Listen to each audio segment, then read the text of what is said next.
So, a little addendum to my previous video.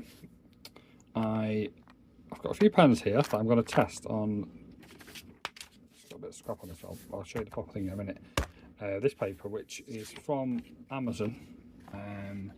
I didn't buy it from Amazon, I bought it off Vinted, and I paid about £4 or £5 for 500 sheets, so it was particularly cheap. Just looking on Amazon now, the actual listing I saw the other day for the squared version has disappeared, but you're looking around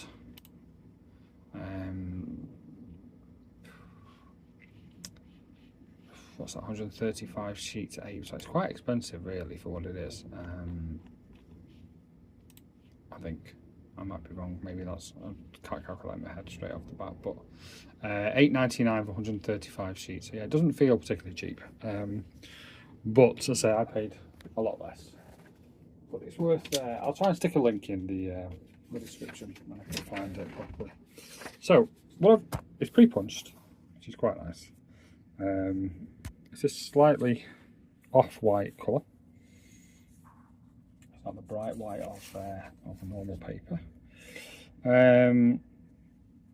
Obviously, with it being squares, you'd have to spend a lot of time aligning your printed.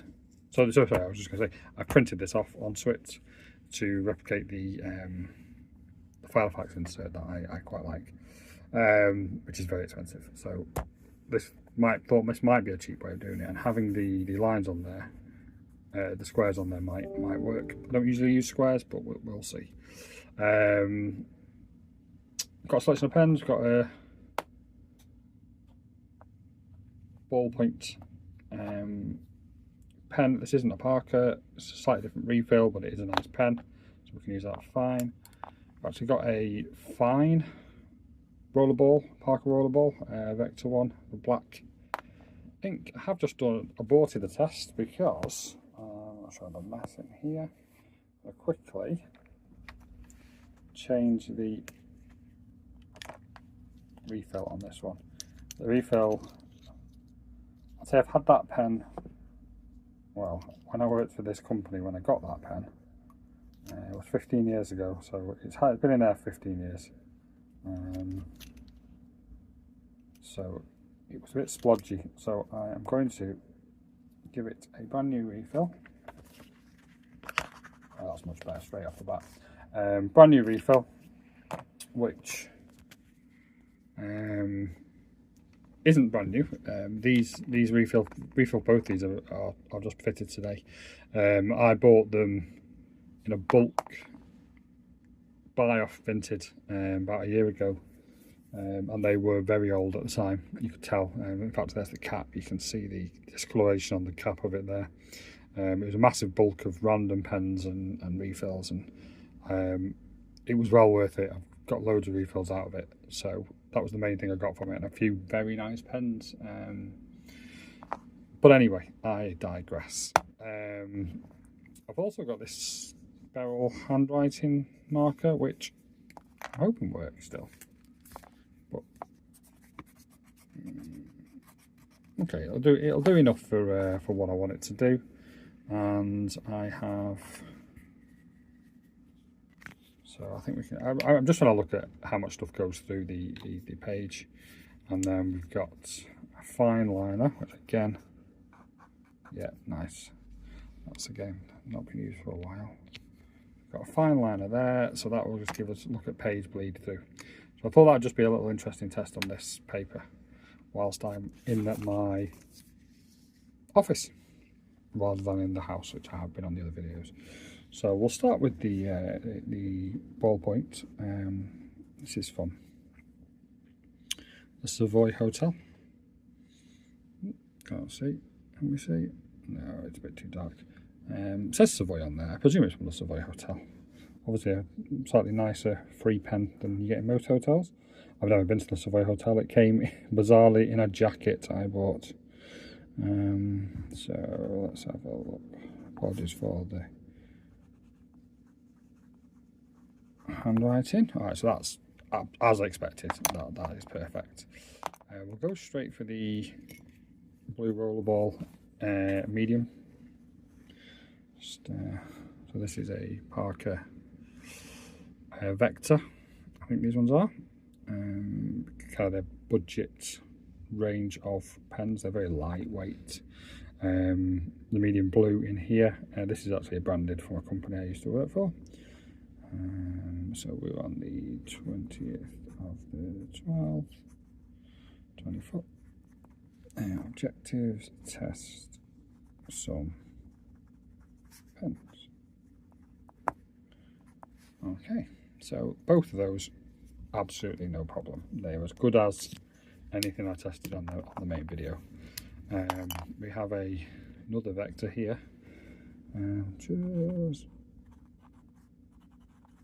So this has got a fine. I've not used a fine before. I just found it in the box. It's very scratchy, kind of fountain pen scratchy, I suppose I'd describe it as. Nothing that's paper specific, but interesting to note. So it writes on there fine. Let's go for the fine liner because I know that is working good. So in fact what we're going to do is we're going to do a little, see what the bleed through is like on this.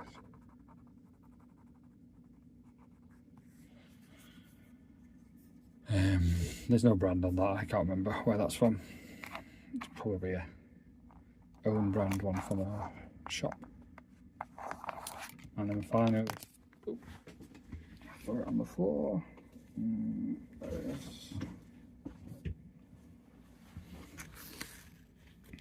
This Beryl handwriting, which I don't think is doing very well in terms of ink, but let's give this a colour in as well. Okay, so this is the kind of thing I see people use in their planners. I don't really do it, but I thought it'd be an interesting experiment. So, rollerball, absolutely no problem. Both the fine and the medium. Ballpoint, as expected, they pretty much write anyway, don't they? And the fine liner and kind of marker pen went through. So look on the other side. So I think we can say pretty clear on there's a very small amount of ghosting on the fine, actually, interestingly, and maybe I just pressed a bit harder on there. Can't see anything on the fine liner, and a very small amount of ghosting on the marker as well. So I think that paper is definitely usable. I'll need to do some proper looking at how much it was. I've got 500 sheets of it, so I'm set for a fair while, along with all that other paper I've got. So I can't see me needing to order any paper this year, or next year now. So I'm pretty happy with that. Is it as nice as the? I have actually got some more coming, but I will get to that when it comes to it. Is it as nice as the Clairefontaine? No. Is it as good as the Filofax stuff? Probably not quite off, but not far off. I don't think I would have any issues using this day to day. Quickly scrolling down the listing online, and it doesn't tell me it's GSM. If I was to guess, it's probably 90.